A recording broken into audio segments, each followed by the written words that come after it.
Hey guys, welcome to Snowbreak Containment Zone. So as part of the celebration for the second anniversary of Snowbreak, we will be receiving an SSR selector for the weapon. So this is going to be available on July 20th up to August 21st. So let's see my recommendation. By the way, this is the full article. I'll be posting it in the description of this video. This is courtesy of snowbreak.gg and by Vic Yash. So for my recommendations, they are in no particular order. We'll start off with Alloy Truth, which is the gun of Shadow Ka.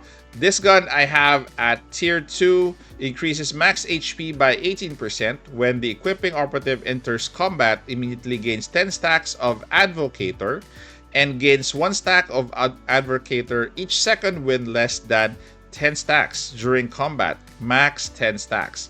When equipping operative uses their support skill, take note of this, full squad, including the deployed operative and the 2 other supports, gains adherent effect, which increases full squad's attack by 0.3% of equipping operative's loadout max HP.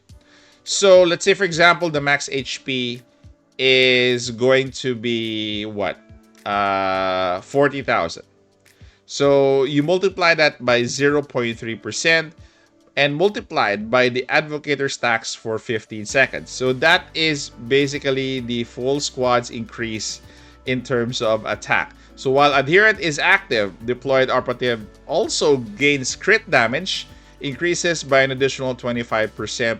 Adherent cannot be repeatedly gained while active, and all Advocator stacks are cleared upon finish if multiple copies of the same weapon are equipped by the squad.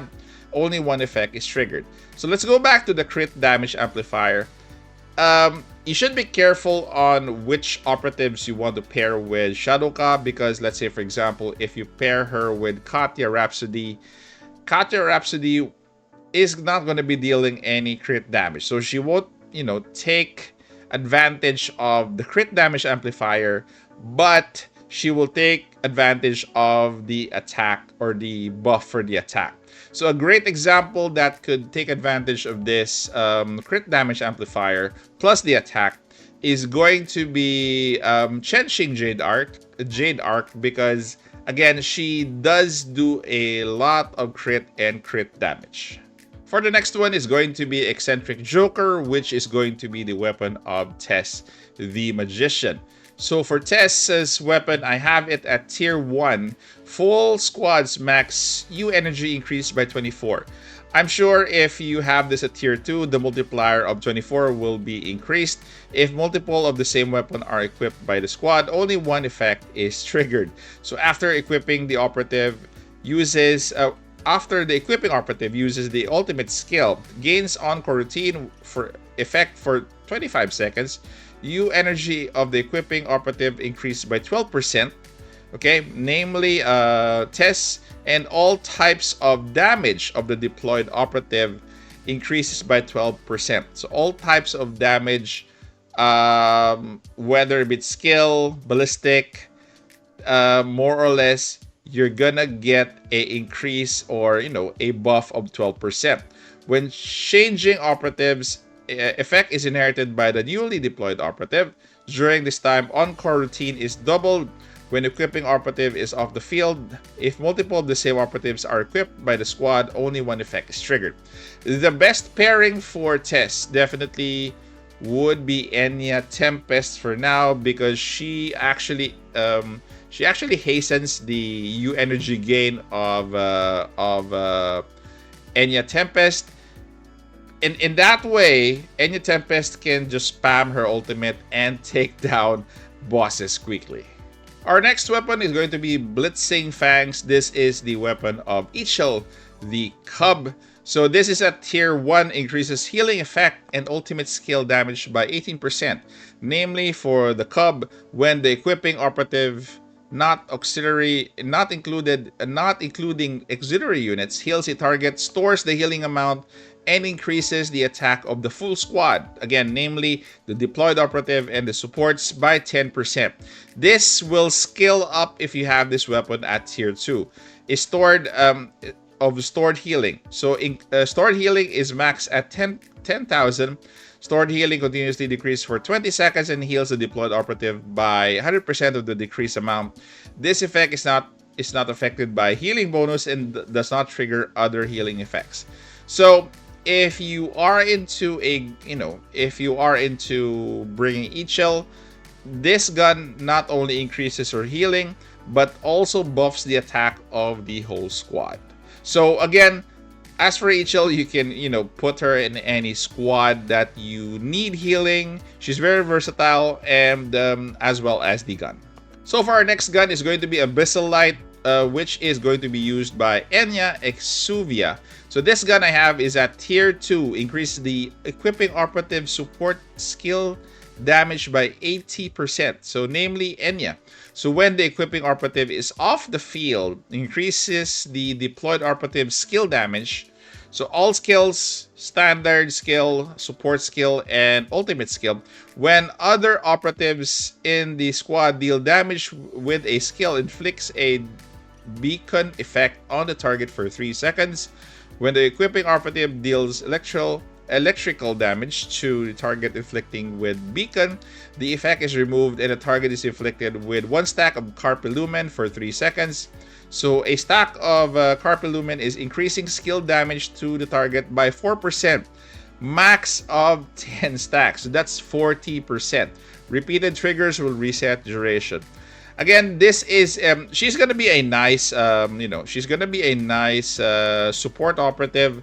The gun itself is going to give you more skill damage for your main operative that's on the field. But again, take note that Enya herself has a limited range in which she can, buff your skill damage. So, but more or less, this gun and the operative has a very big upside. You just need to know when to use her, and more or less all skill damage dealers. Like for example, Enya Tempest, her other variant, is actually one of the perfect pairing for Enya Exuvia. So you might try that out as well. Next up is going to be Abyssal Nymph, which is Marian Riptide's gun. So increasing operative's standard skill damage by 50%. So if she is on the field. So when equipping operative is off the field, increases deployed operative standard skill damage by 25%. Take note, this only applies to standard skills. There are some operatives that are very good in their standard skill, not so much with their ultimate skill. So that is where the synergy is going to happen. When equipping operative loads a special clip, gains a 1 stack of evolving primacy, up to 1 stack. When dealing damage with their standard skill, consumes evolving primacy, increases damage by 40%. Take note of the buff, while also ignoring 30% of the target's chaos resistance. So more or less, if your weapon and your operative is going to be chaos resistance, you are going to be, benefiting from the ignore of 30% of that resistance. When equipping operative is off the field, automatically gains 1 stack of aggressive instinct every second, up to 5 stacks. When equipping operative uses their ambush support skill, converts aggressive instinct attacks to an equal number of evolving primacy stacks. So evolving primacy will be removed if equipping operative leaves the field. So more or less, the pairing between Marian Riptide and a certain operative is going to be really selective, because again, take note that the gun itself is going to only increase the deployed operative standard skill by 25%. So focus on that. Select whoever operative or main operative you will be pairing with her, with emphasis on the standard skill. The last recommendation that I have is Heart Hunter, which is the gun of Fenny Starshine. So Fenny, this gun is at tier 2, increases attack by 30%. So this is for Fenny. When any operative deals damage when shooting with a special clip provided by the equipping operative, increases 20% of the target's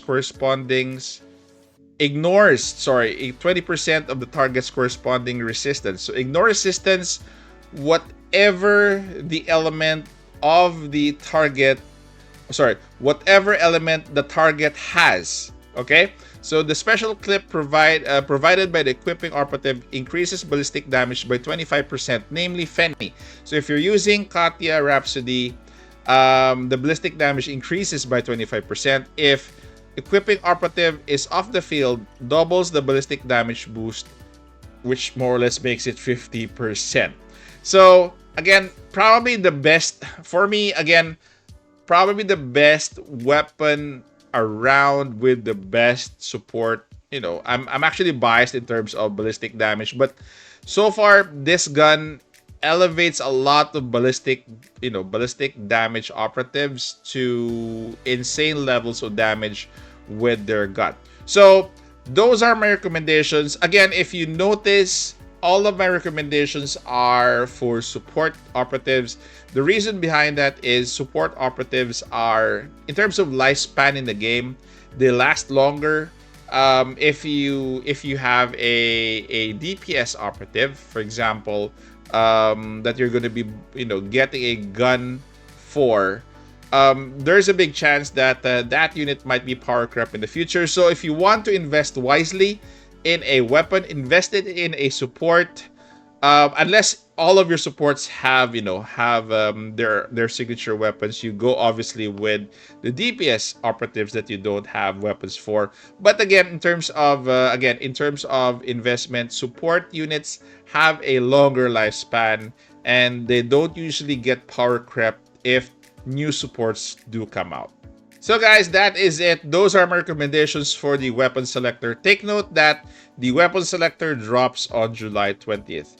Comment down, guys, in the comment section which weapon you'll be picking on the selector on July 20th. Take care, stay safe. This is the Warden, and I'm out of here.